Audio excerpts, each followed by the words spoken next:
তারা 3টা শিফটে একটা সিট ভাগাভাগি করে ঘুমায়। সেই সিটের প্রস্থ হচ্ছে 2.5 হাত। একজন ঘুমাইলে ওখানে আর আরেকজন ঘুমাতে পারবে না। আমরা খুব সুন্দর করে বলি তারা রেমিটেন্স যোদ্ধা, কিন্তু এই যোদ্ধাদেরকে আমরা মর্যাদা দেই না। তারা যখন পাসপোর্ট রিনিউ করতে যায়, ঘাটে ঘাটে দালালের খপ্পরে পড়ে বিলম্বিত হয়ে তারা কষ্ট পায়।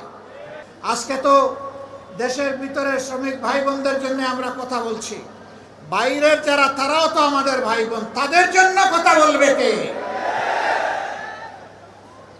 সামান্য রুটি রুজির আশায়, একটু আশ্রয়ের আশায়, একটু ভাগ্য পরিবর্তনের আশায় এরা জীবনের ঝুঁকি নিয়ে সমুদ্রে নৌকার উপর চড়ে বসে।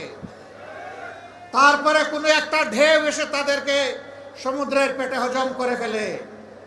আর কেউ ভাগ্যবশত চলতে চলতে দুলতে দুলতে কোনো সুরত যেখানে গিয়ে পৌঁছতে চায় সেই বন্দরে ভিড়ে। ওখানে ভিড়ার পর কারো জায়গা হয় কারাগারে, আর কারো জায়গা হয় বনে জঙ্গলে।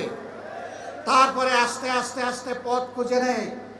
সেই সমস্ত লোকেরা যখন একটু কাজকর্ম করে, তখন বিদেশের মাটিতে প্রাসাদ গড়ার চিন্তা করে না। তাদের অর্জিত সমস্ত সম্পদ প্রিয় দেশে আপনজনের জন্য, দেশের জন্য পাঠিয়ে দেয়। হ্যাঁ, বৈধ পথে অনেক শ্রমিক যান, তারা যাওয়ার পথেই দালালদের খপ্পরে পড়েন, সিন্ডিকেটের খপ্পরে পড়েন। যে টাকা দিয়ে পাশের দেশের দেশসমূহের লোকেরা যায়, তার চাইতে 3 গুণ 4 গুণ ওই দালালদেরকে দিয়ে তাদেরকে বিদেশে যেতে হয়। তখন তারা সেই টাকাটাও পুষাতে পারে না, তাদেরকে মানবেতর জীবনযাপন করতে হয়। 2-4টা দেশে যাওয়ার সুযোগ হয়েছে, দেখার সুযোগ হয়েছে। তারা 3টা শিফটে একটা সিট ভাগাভাগি করে ঘুমায়। সেই সিটের প্রস্থ হচ্ছে 2.5 হাত। একজন ঘুমাইলে ওখানে আর আরেকজন ঘুমাতে পারবে না। একজনের ঘুম না ভাগলে আরেকজনকে অপেক্ষা করতে হবে দাঁড়িয়ে দাঁড়িয়ে। তাদের মুখের গ্রাস তারা স্যাক্রিফাইস করে দেশে টাকা পাঠায়। আমরা খুব সুন্দর করে বলি তারা রেমিটেন্স যোদ্ধা, কিন্তু এই যোদ্ধাদেরকে আমরা মর্যাদা দেই না। তারা যখন পাসপোর্ট রিনিউ করতে যায়, ঘাটে ঘাটে দালালের খপ্পরে পড়ে বিলম্বিত হয়ে তারা কষ্ট পায়। বছরের পর বছর যায়, সেখানে মিশন আছে, হাই কমিশন আছে, সেখানে আমাদের এমবাসি আছে, বড় বড় কর্মকর্তা কর্মচারীরা আছেন, কিন্তু আমাদের এই ভাই বোনদেরকে সেখানে ভোগান্তি পোহাতে হয়। তারা কেউ যখন চাকরি হারায়, যদি সঙ্গত কারণে হারায় বলার কিছু নেই, কিন্তু অনেকে অসঙ্গতভাবেও হারায়।